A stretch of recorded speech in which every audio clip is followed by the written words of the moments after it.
Hi, welcome to States of Independence. My name's Nicola Monaghan, although I'm also known as Nicola Valentine, and I'm one of the lecturers at Montfort University. I'm going to read to you today from my novel Dead Flowers. It's the very opening of the novel. If you want to find out more about the book, there is plenty of links in the description below.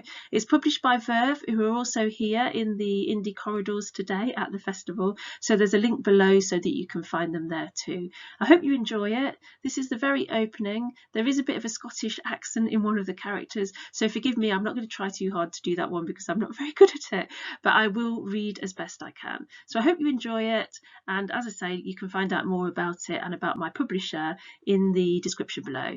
So here goes.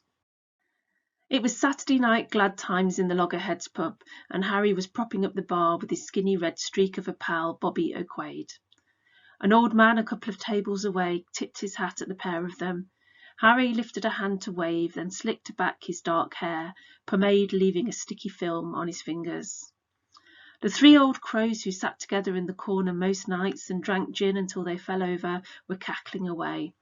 The oldest one shouted out, "Oi, Harry, come and chat with us, duck." Bobby turned to him with one raised eyebrow. "They're after your body again, Harry. Watch 'em, that's all I'm saying."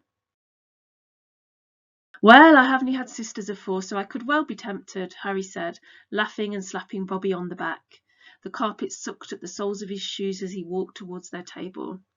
The three women grinned at Harry as he approached.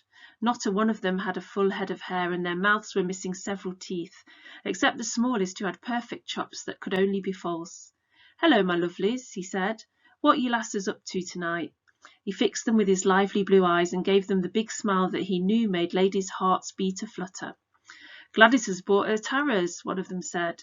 The one with the false gnashes was holding a pack of cards. "I'll do a reading for you if you want me, duck," Gladys told him. "You don't have to cross me palm with silver or out like that. I just like the cut of your jib." "I'm no sure, lassie," Harry said. "I no have a thing to do with that carry-on." His voice was playful, though, at odds with the words. "Ah, go on then, what harm's in it?" Gladys glanced up at him through her lashes, looking weirdly coquettish. She handed him the deck to shuffle. Then she took the cards back and dealt them onto the table in a cross formation. Harry had seen this before. His Granny Mac used to do the tarot. She swore by them and would deal the cards whenever she had a decision to make. The old woman turned the cards face up, one then another, announcing them as she went. Bobby strolled across and watched over Harry's shoulder. "The King of Swords," Gladys said. "Oh, my good night." She turned more cards. "Now don't be startled, young man. This one's deaf, but don't take it all literal." She looked up, and her eyes met Harry's. "The Trent will run red with the blood of trees before you see your end," she told him. Harry and Bobby exchanged a doubtful look. Then Harry lifted a hand to his forehead, play-acting a dramatic shiver and making the old ladies laugh. Gladys continued to slowly turn cards over and announce their names. The Three of Swords, turn. The Wheel of Fortune, turn. The Lovers. This card had a picture of a half-naked couple on it, wrapped up in each other and tangled with ivy. "Ooh," said Bobby, elbowing Harry with a smirk on his face. "There's a big future for you here," Gladys said, looking at Harry with a very level gaze. She glanced down at the table with a frown. "You'll have fame, be in all the papers. They'll talk about you long after you've passed on from this world." Harry let out a comic gasp, then clasped his hand over his mouth. "More than that," she said, "you'll be king of your world." Gladys smiled in a far-off way. The tallest woman spoke, her voice rich and deep. "King of it all," she said, her words like an echo. She pointed at her card. "Wheel of Fortune," she said, "and the King of Swords." She smiled and tapped the side of her nose as if it were an in-joke that Harry should know about. Gladys turned her head to take in the whole cross again. She pushed at one or two of the cards, adjusting their positions ever so slightly against the scratches in the wood. Bobby pointed at the Lover's card. "What's this one about?" he said, winking at Harry. "I see a beautiful young woman. Oh, yeah, one heck of a looker she is, this gal," the third old bird piped up. "I see you, nearly half a century after the day you both get wed, wrapped up in each other's arms." "What about me?" Bobby nudged Harry again. He was enjoying this a bit too much.